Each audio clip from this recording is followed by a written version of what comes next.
Have you ever wondered what's included with closing costs? Well, we're going to answer that question here in this video today.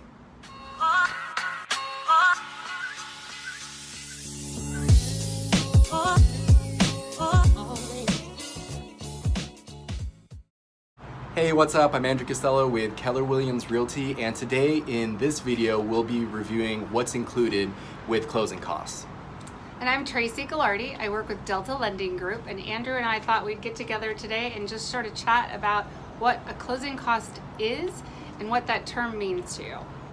So along with your down payment, there are other costs involved with purchasing a home. There are two types of closing costs. There's non-recurring closing costs and recurring closing costs. And Traci, those closing costs can also be broken down into other groups. We focus on down payment so often, but there are other fees that are associated with purchasing a house. So there's what we call recurring closing costs, and those are going to be your one-time fees from title, escrow, and your lender. And then there are recurring closing costs, which are going to be property related, and those are going to be your homeowner's insurance and your property taxes and interest that we collect when we close a loan. Okay.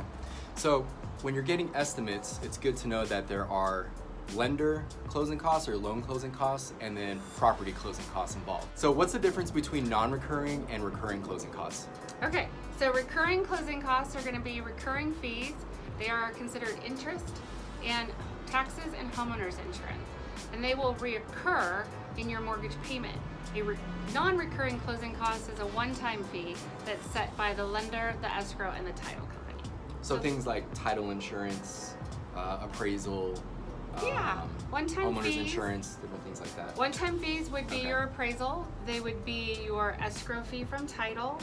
There would be a home warranty fee if there's a home warranty fee associated with your mortgage.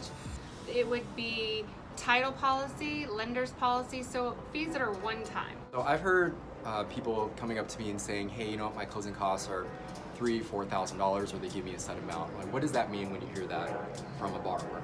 So for me, it means that they haven't been given the full entity or a full description of what their closing costs will be. They really do need to look at what we call a loan estimate, and that breaks down each of these categories. So if they're just having a set closing costs, that to me is just those non-recurring closing costs that they're looking at. They're not looking at all of the closing costs with the loan transaction. Got it. Okay. So in that situation, they might end up being surprised with other fees when it comes time to purchase the home and bring cash in and think like, what the heck, no one told me about this. So right. That's why we want to educate you and let you know about these things ahead of time so you're not surprised. Yeah, there's recurring and the non-recurring closing costs, so we call those prepaids.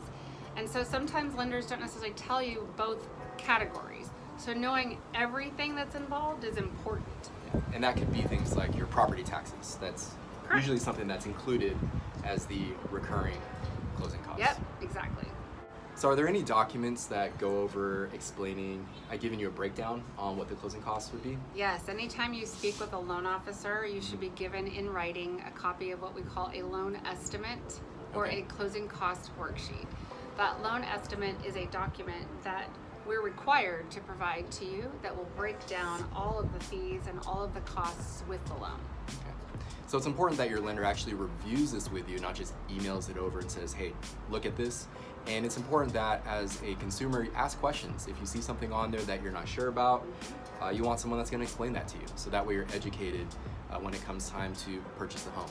You definitely need to understand each of the categories and what they stand for and what fees are being associated in those categories. So having it in writing is really important.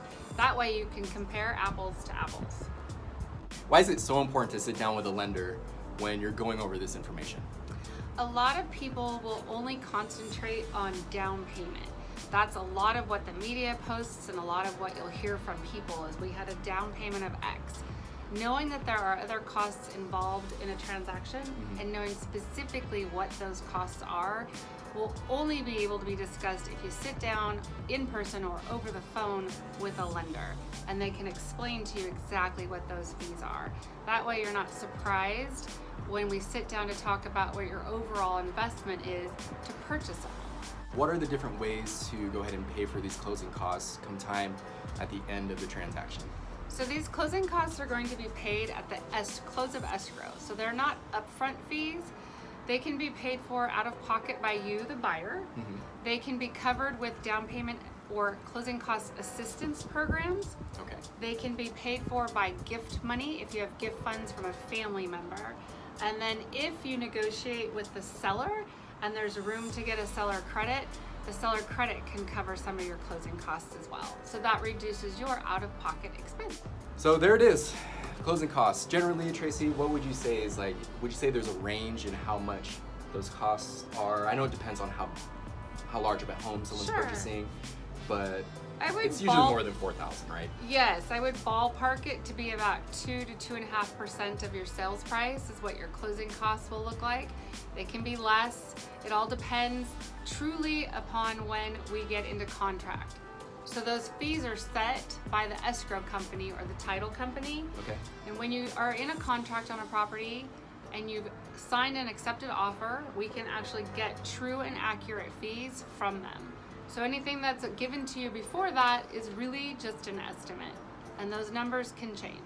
It should be fairly accurate. Most lenders will give you a pretty fair description and an account for what those closing costs are, and a lot of times we might overestimate just to be on the safe side.